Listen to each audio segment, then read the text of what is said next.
everybody. I'm very proud to introduce our guest today, who's going to be talking about leadership matters. I met Ansie Peens a long time ago, I think in about 2009. I was running a school intervention program for Piedmont at the time, and we were interviewing schools to try and decide which schools we should allow to join the program. And at that stage, we had already taken a decision that we were going to combine former Model C schools with township schools so that we could create a cluster of learning, so we could share ideas and we could learn from each other. And I still remember this. This is a story I tell everybody. I still remember when Ansie Peens and the chairman of her SGB, Vinay Sumera, came in to do their presentation, because by all accounts, Sunwood Park was an advantaged school. It was a former Model C school. They had excellent facilities and resources. They had a proud tradition and track record. But Ansie Peens came into the meeting to justify why we should support their school. And she pretty much put a vision on the table that said there is no reason why a public school can't offer a quality of education as good, if not better, than a private school. And it was a matter of attitude and a matter of approach to teaching and learning, and more importantly, using technology.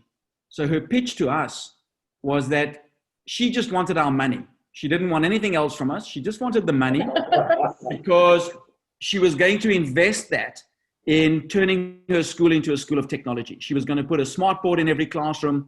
She was going to give her teachers laptops, and they were going to drive and ride the digital wave. We're talking 2008, 2009. And, you know, we thought about it and we thought, look, we can't give Ansie all of our money, but we would give them some of it on condition that her school played a lead role as a catalytic school in dragging all of our other schools in our community of learning into the digital age, and that Sunwood became the benchmark school in terms of thinking and approach to the use of technology. So Ansie and Vinay and her team then basically went on to develop what became the first public school, as far as I'm aware, in South Africa to go fully digital. And essentially Sunwood Park became the benchmark. It became the model that MEC Panyaza Lesufi was building his vision on bridging the digital divide in South African schools. I think essentially the vision is our schools are behind the curve. And one way to catch up, in a sense, is to leap forward and to use and leverage technology as the tool to do that. So I've invited Ansie to share the journey and share her experience with us, given that all of us are being very tentative in terms of using the hotspot that has been provided by MRC and possibly embracing what we can be doing digitally. So I invited Ansie, and she very gracefully agreed to walk us through her journey and maybe lead a conversation with us in terms of, you know, what she's learned and where Sunwood Park is today, the challenges they faced, how they overcame some of those challenges, and more importantly, looking backwards over the last 6 years, what impact it's had on the school, its ethos, its values, their approach to learning and teaching, and their results. So very proud to introduce Ansie. She's a friend of long standing, onto our forum. And welcome, Ansie. I'm going to hand over to you. Thank you very much, Clifford. Yes, it was a long journey. When I started in Piedmont, we shared the vision that we would like to use technology in our school to enhance teaching and learning, to make the process much easier. Clifford only gave me 20 iPads, so I didn't take all his money. But when we saw the power of the iPads, because we started with a program where children were interviewing, they became little journalists, and we saw the power and the interest the learners had in these 20 iPads, we immediately realized that if I can put a tablet in the hands of every child, I can make a difference to every child. We then interviewed the parents, we had a meeting with them, and there was no parent that said no. They all embraced the vision.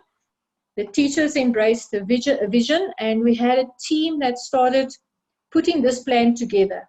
We couldn't put smart boards in those days in every classroom. We phased this program in over 3 years. I can tell you now that all our smart boards are phased out. We now have smart TVs where we do the connections. Our biggest problems that we had to overcome was Wi-Fi. Clifford spoke about the hotspots in a school. I think it is amazing. If only I knew in those days that you can put hotspots all over the school. We had to do the Wi-Fi with routers throughout the school. Very expensive, almost cost $1 million over the 3 years. Now to roll out e-learning is a fraction of that price. You can cast from a cell phone to a smart TV. You don't need the infrastructure that we used in those days. Much, much cheaper and much easier. In the beginning, it was very difficult. Every problem we faced was unique. We had to solve that problem. There was nobody that we could get guidance from.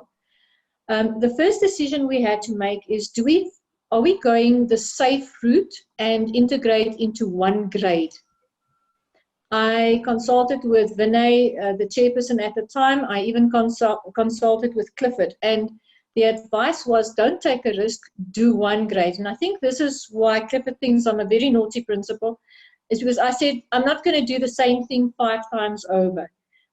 We immediately embraced all the grades. We did not roll out grade 12 because we felt that they have to concentrate on the work that they were supposed to do.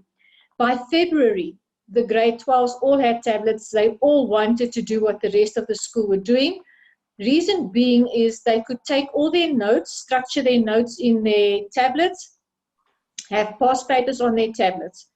You're not completely paperless when you start because there's no matric exam that's paperless. So you cannot go completely paperless. The infrastructure, the technology is there. If you really want to go paperless, the latest laptops where you take your pen and you write on your laptop and you can put it into typed notes, all those facilities are available, and but the department is not making use of it. So that is keeping, I think, the country behind in completely paperless. When COVID-19 started, so it was a long journey and changes of the tools and equipment and the support material. We started with the same tablet for everybody. Now, that was a disaster because we didn't know about Gorilla screens. As soon as a kid dropped a tablet, the screen broke, expensive to fix. But those were the school money that we had to pay to go into e-learning. I was amazed I wasn't fired by the parents, but we all pushed through, and we had a slogan that failure was no option, myself and my deputy.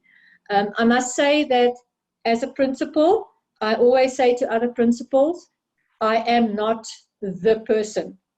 The people that surrounded me was the people that made it work. My deputy, Mr. Tango, he was the big initiator.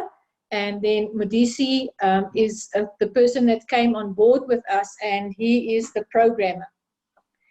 We then started programming because then we shared a vision that we would like to have all our lessons and our notes in one place. So we then started with a learner management system. Modisi's dream was to be able to have it wireless in schools, that they don't need Wi-Fi to connect to the LMS, that it's offline. But what caught up with us, we have all our lessons. We have designed all our lessons. They are in our learner management system. And the power of our learner management system is that it works off our timetable. So if a child clicks on day 1, period 4, and it is English, then he has access to all the English notes and all the English lessons. And then COVID-19 came, and I think that is when we actually realized what a powerful tool we had in our hands. Throughout level 5, we taught every day in the timetable to every child. I think the only problem might have been some children that did not have access to data. I can tell you that a lot of our learners, because we monitored their connectivity, used their parents' data from 10 o'clock at night until the next morning. Because as soon as we've done a Zoom lesson, we saved it, and Google Classroom, they then streamed at nighttime when mommy and daddy's smartphones were available. So we managed to reach all our children. And then Clifford mentioned to me now that I'm already working in my school of the future. I think everybody embraced Zoom and Google Classroom. But the difference is whether a child currently is at home or at school in a class, because we still only have 20 kids in a classroom. So it doesn't matter if a child works from home or from school. They all receive the same lesson. I have, for example, let's say the English teacher is presenting a Zoom lesson. I've got 16 grade 11 classes that gets that English lesson at the same time. So what we do is we share the lesson on the smart TV to the 16 classes. The teacher is isolated in a classroom, shares the lesson, puts notes and whatever on Google Classroom, and the children have access to the Zoom lesson. After the Zoom lesson, they go into Google Notes and they do the work that is given to them. So in short, that is a long journey that was extremely successful when the crisis came. That is the story. Ansie, if I may roll back and maybe just explain to some of the participants, because I think you talk quite quickly and you cover a hell of a lot of a very big journey. And so if you can all imagine back to like 2010, when Sunwood Park was going digital, the data was absolutely unaffordable. Data today is still very expensive, but to connect Sunwood Park to the internet was unaffordable.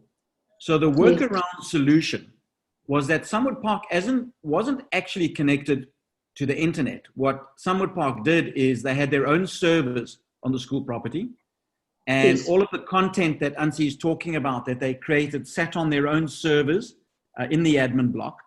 And then they had a wireless network. So the idea is that while kids had tablets, they were accessing the content sitting on a server within the school property. And they weren't actually paying for data. They were on a wireless network, but they weren't actually on I guess the internet. So that was a fantastic, on the intranet, that was a piece of innovation to work around a problem which still persists today, that the cost of data in South Africa is enormously expensive. I was benchmarking the costs just this morning, and I was looking that if you wanted to buy 5 gigs of data a month, I was pricing across all the service providers.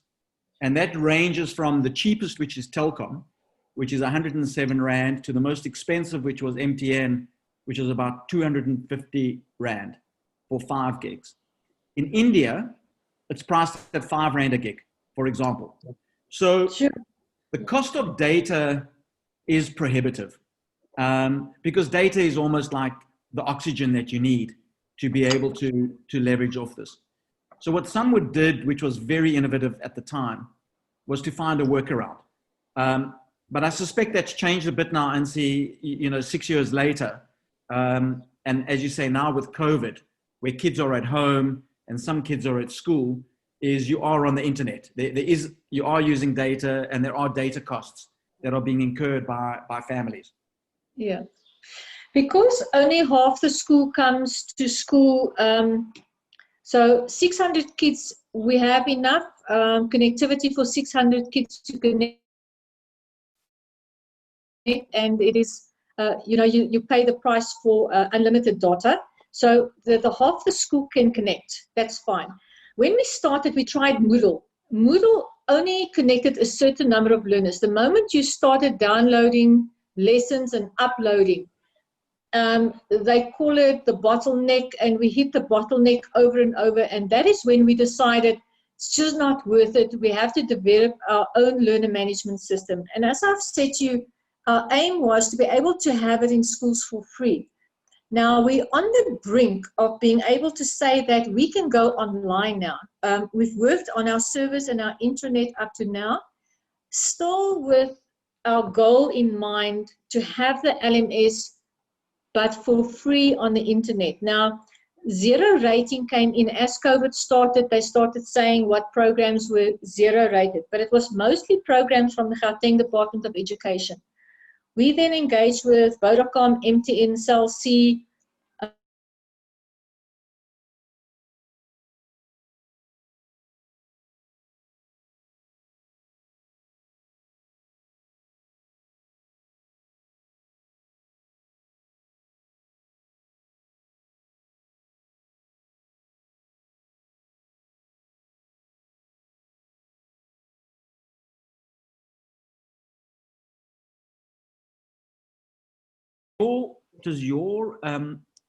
The content, so maybe talk a little bit about how with your teachers you made your lessons and stored the lessons on your hard drive. But when your learners are on the LMS, is that linking them to your hard drive at the school? Are they seeing the content that is sitting on your hard drive at the school? Is that really the way it's working? So when the MEC came to visit us, to have a look at what we've done so that he can do his paperless schools, his rollout, we were still designing lessons and putting it on hard drives, the 1 terabyte hard drives. Then Medici assisted us to put it onto our servers. Then the kids accessed the lessons on the servers. Then Medici put the lessons in the cloud. So regardless of where the child is now, in school, they go to the intranet, to the servers, and they access their lessons. If they're at home, excuse me, they go onto the internet and they access the lessons from the cloud. What we are doing now is we're just trying to make it for free. Now the lessons that the kids can see, is it textbooks? Is it exercises? Is it videos? What are they seeing when they get onto your server? It's a very interesting, it's almost like I'm going back in time now. When we started, it was presentations. We went to YouTube and we took YouTube videos. We put it together in a slideshow that lied on the LMS. But now we're in a completely different situation. Now the teacher is online. They see the teacher themselves because we've got the Zoom lessons that we are using. So the teacher video records herself, sends a lesson home. The kid connects with the URL that we send. The teacher saves the lesson on the LMS, and the child can go back to the lesson in the LMS. They can go back to a number of lessons, almost like an app where you can access lessons. So are you doing two things? You're doing a live streamed lesson, which is the teacher teaching the class. That gets recorded. So the first time the learner interacts with the material, they're seeing the teacher live in a streamed lesson, and that is being recorded. They can go and watch it a second time if they missed it, or if they want to refresh themselves. Yeah. So they're getting 2 bites at the same lesson. Correct. It actually resulted in, we've got, let's say, 300 grade 11s. Only 200 will come to school. 100 are staying at home because it's nicer to sit in the pajamas and access the lesson from home than being at school, because at school they're almost in a jail because they're not allowed to leave the classroom. So whether they're at school or they're not at school, it has actually put an idea in my mind last night to say, I think I'm going to online schooling, homeschooling. I can take another 1,000 kids into Sunwood from home. That's just me, Clifford. Yeah, so maybe everybody watch the space. We'll revisit this question in 12 months' time, and we'll find out whether an idea that came to Ansie last night is executed by this time next year, which wouldn't surprise me. But you're right, Ansie, because what you're talking about the scalability of technology. So one teacher, in theory, can reach a large number of learners simultaneously if they're not in the classroom. But then you've got different management issues. You know, are you marking them present? Are they actually learning from the material? Is it impacting on the results? So what did you see with the performance of your kids? So you went from being a conventional school with textbooks and lessons and face-to-face teaching. You've started using technology, and what impact did it have on the results? Look, we can't tell you, well, technology, the best results we've ever had was the 5th year in introducing technology into Sunwood Park High School. It's the best result Sunwood has ever had. Everybody was asking me from year 1, how did it impact on your results? It was not possible to answer because the real result lies in matric. We could say nothing has changed. Everything is the same. Nothing has gone worse. Look, there was a lot of excitement around the children. We would see them watching little YouTube videos, but that is something you have to manage. But the big test came when our matric results came out, and one of our learners had 10 distinctions, and it was just amazing. We had a 68% university entrance from where it normally lied at about 40%. As adults, the first time that I had to read a book on my cell phone, I thought this is the craziest thing I have ever done, and I'm never doing it again. I would rather read something on my phone than what I would read it in a magazine now. So it's a mind shift, but the children didn't have to do that mind shift. They live on their phones. So there was nothing serious for them that changed. So, it is just they could organize their data. I remember at the time, as you were going through the transition, it's true that there were challenges in the short-term results. So it's interesting that you're saying you had to wait a full cycle of 5 years to see those kids that had been introduced to the technology in grade 8 to work their way through to see what their benchmark results were in grade 12. And that's correct. What I'm hearing you say is that absolutely there's evidence that certainly in the quality of passes, I mean, that uptick in bachelor passes is a fantastic measure.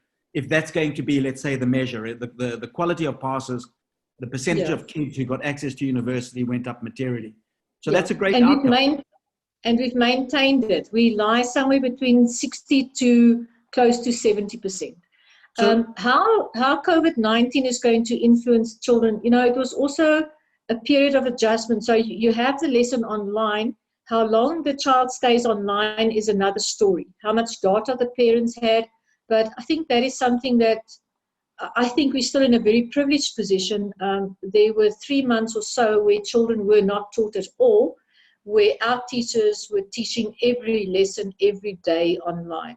So Ansie, when you first transitioned, you were using technology combined with face-to-face lessons. You had the kids in school.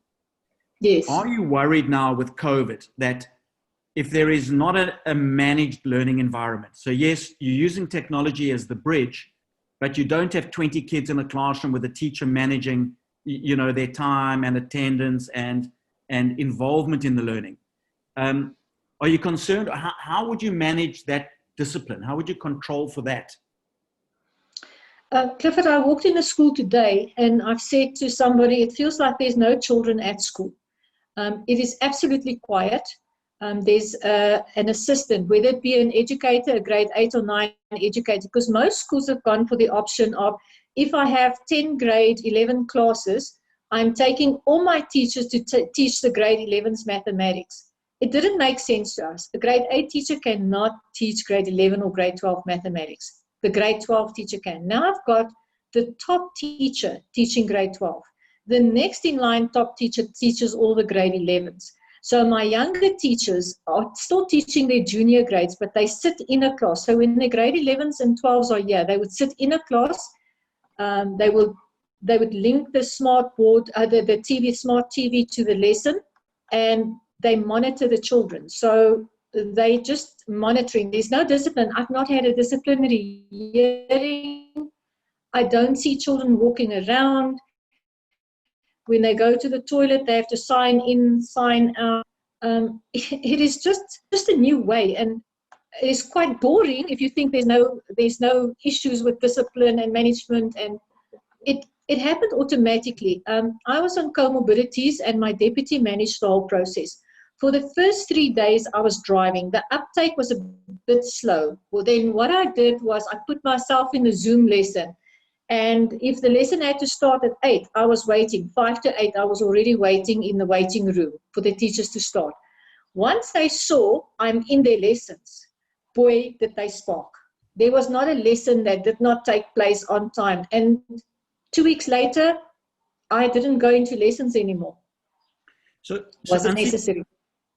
You've talked about that the technology has had an impact on results. How has it impacted on the teachers' lives? So do the teachers feel like they're doing more work, less work, they're working differently? How has it impacted on the average educator embracing technology in terms of their experience of teaching and the time and effort that goes into it?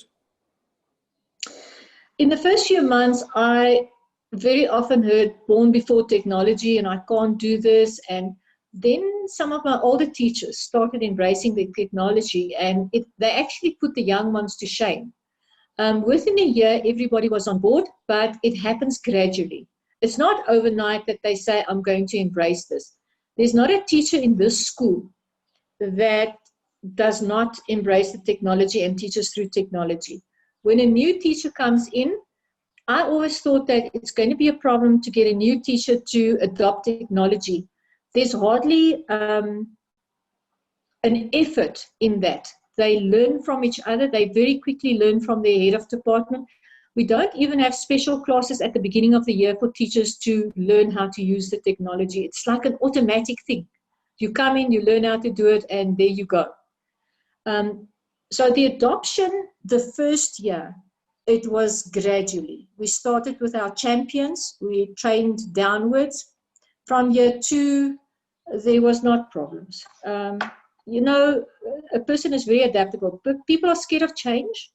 There was hesitation. The one thing I told my teachers, do not be scared to ask children for help. My teachers was at a point where the children had to switch their laptop on. And when the laptop didn't want to work or something went wrong, they had to teach the teacher how to restart the laptop. A lot of children in the beginning put the smart boards on for the teachers or the TVs. Children were very naughty. They took over the teachers' TVs and they played their music. Go to a disciplinary hearing. But very quickly the teacher had to learn how to not let them share their cell phones or their music with their smart boards. It's just a natural process for us that evolved into everybody must do it. Then we do it. But the one thing, and Mr. Wandi, is that I didn't try something with my teachers unless I have familiarized myself with it. When we started, I think I knew more than the teachers because of my Piedmont involvement. And I said to them, this is what I know. It wasn't 6 months and I was left behind. I'm still behind because I don't have the time to play on the TVs and make the lessons and produce this and that. So I'm very behind. I'm now lost with compared to with what my teachers can do. And Ansie, so as a principal, you don't have to be able to do it. You must just drive it. But is it also correct that the teachers also changed the way their approach to some of their lessons because they were able to bring in totally new resources and a way of rethinking the way they used to teach lessons? It's very visual. I'm watching that some of the teachers teaching online, they've introduced games and quizzes. They've introduced a whole bunch of techniques to confirm that the kids understand the knowledge, to confirm that they're still paying attention. So they're also using technology as a tool to keep the kids involved in the content of the lesson. Okay, so it is very visual. It's very visual. The notes are very accurate. As a matter of fact, this is the last year, as a reward for what we have done, the MEC gave us textbooks for 3 years, EPUBs for 3 years. This is our last year. our intention is to only go forward with our notes. Our notes are so thorough that we won't need to use textbooks. I'm using free textbooks and the notes that the teachers has produced over the years to go forward. I just want to I want to take you back to when you first met myself and Vinay. You asked, or I think it was Miss Mary Metcalf that you put in that meeting, that asked me, why do I think technology is a better tool to teach when teachers teach very successfully in a township under a tree? And my answer to you guys were, I never knew what a tsunami was. And it was around about that time, just before we met, that there was that massive tsunami and that devastation. When I watched the TV and I actually saw what a tsunami was and the devastation that it caused, I said to myself, how much more can learners learn if they can actually see if it becomes visible to them? So they say a picture paints 1,000 words. Now, if you have that video and the teacher and your presentations, it makes education very, very powerful. Ansie, I think, thinking back at the time to the question is, I think one of the challenge would be around public resources. So, Sunwood Park is a former Model C school. Parents certainly at that time were paying school fees.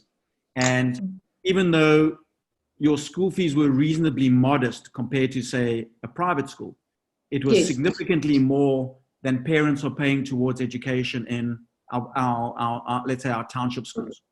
So I guess the challenge, if I recall correctly, you got the parents to pay for the tablets, right? I mean, the tablets, each parent had to take a decision to spend about, what, 3,500 Rand at the time.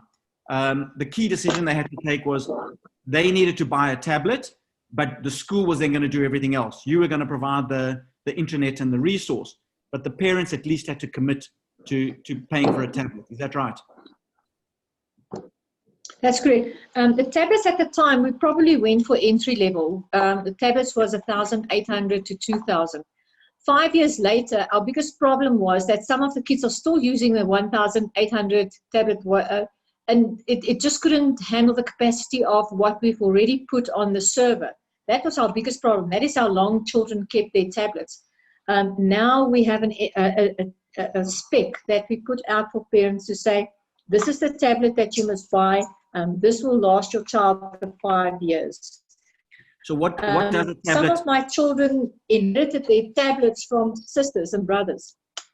So that spec of the tablet today, what does it cost? What are you talking about in terms of the type of spec? Oh, that spec I will never use again. Let Modisi just write down the specs for me quickly.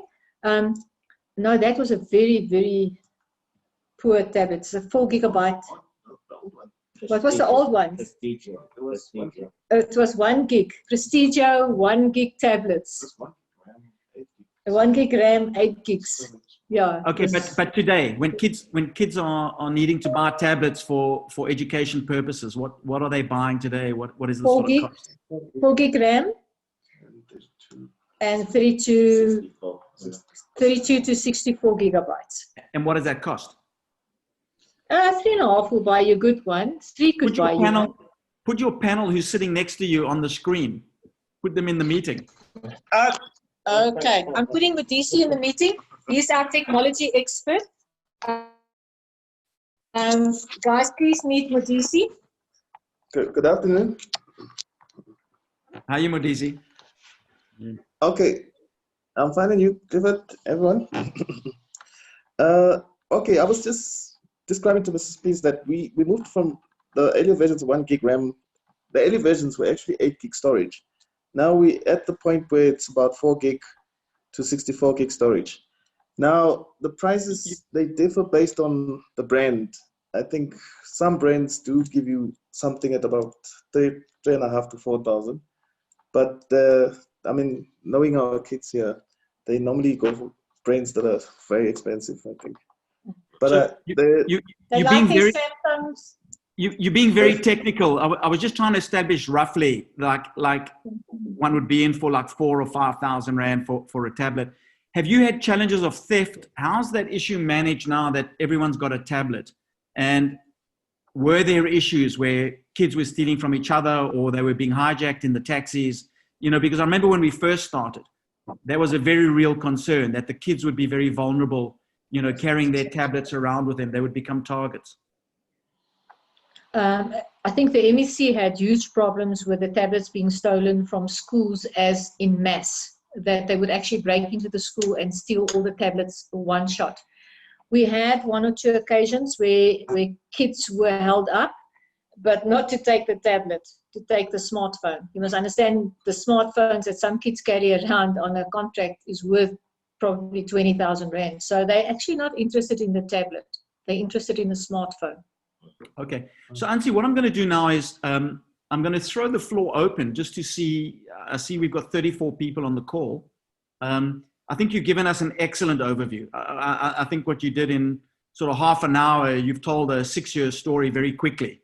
I don't think you've really touched on, you know, some of the very, very real challenges that you faced and how you managed to overcome them. But I think you've really sketched out the journey, and I'd like to see if there are people on the call who have specific questions. So if anyone would like to ask a question, maybe just put your hand up and we'll swing by and unmute you.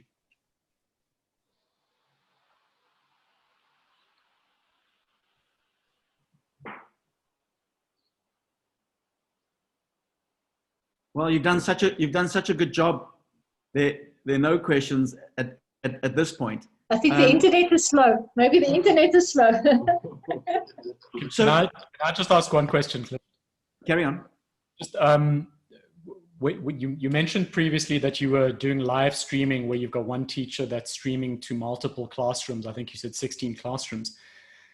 And you mentioned that you've actually had very little discipline issues, I guess, as the school environment has become accustomed to it. Do you require invigilators in those classrooms with the kids, or are they left on their own and they, you know, sufficiently mature to? We'll never leave them alone. Okay. There's a person, there's a monitor in the classroom, whether it be an educator or a technician that is in the classroom, but the classrooms were always manned. But it does mean that you don't need the level of skill necessarily of a teacher. Okay, thank you. So what Ansie was saying is her best grade 12 math teacher will teach the class to all of the grade 12s. And then the other teachers or the younger teachers would act to monitor the class and maintain discipline. So I think there is the leverage of scale in terms of technology, in that you can pick which teachers you want to be teaching and reach many more students, right? It gives you a different most of the challenge, time. Yeah, we were able to have 2 people in a class at some point in time.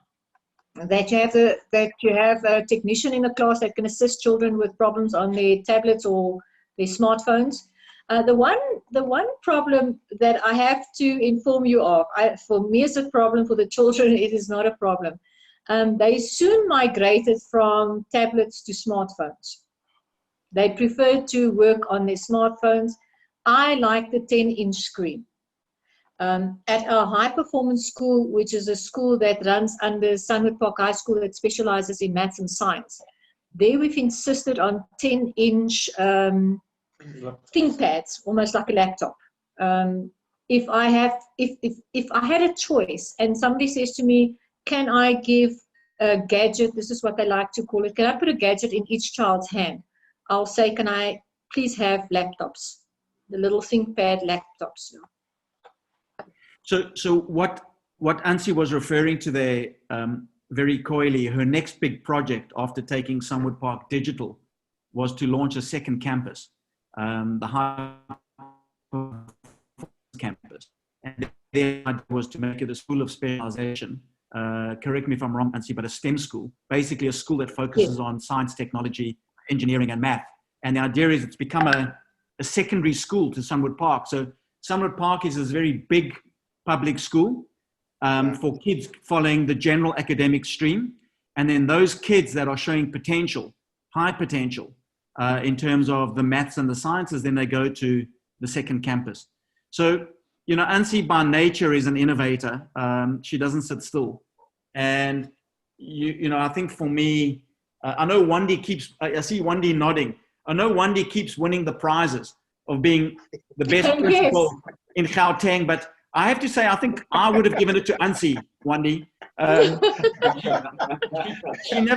She never sits still, but no one asked me my opinion. But I have to say she's achieved an enormous amount, as you have, Wandi. I don't want to undermine your achievement. I think what you've done at Unity is amazing. But maybe I should go back. What Ansie didn't say, it wasn't entirely true. At Piermont, we did two things. We did do the tablets, which were the mobile computer lab, and we did fixed computer labs. And the problem with those fixed computer labs, I think in Sunwood Park, that fixed computer lab was out of date within 2 years. I think the problem with the fixed labs was that I think we had 40 computers and it was a technology center, but the kids had to move in and out and it was disruptive. And very quickly, Ansie shifted the model that actually is the technology must be in the classroom. You want the technology in the classroom where the teacher is and you want to be teaching. Am I right, Wandi? You also got 2 computer labs from us, right? Maybe you want to share your insights. We are moving there. We are very fortunate that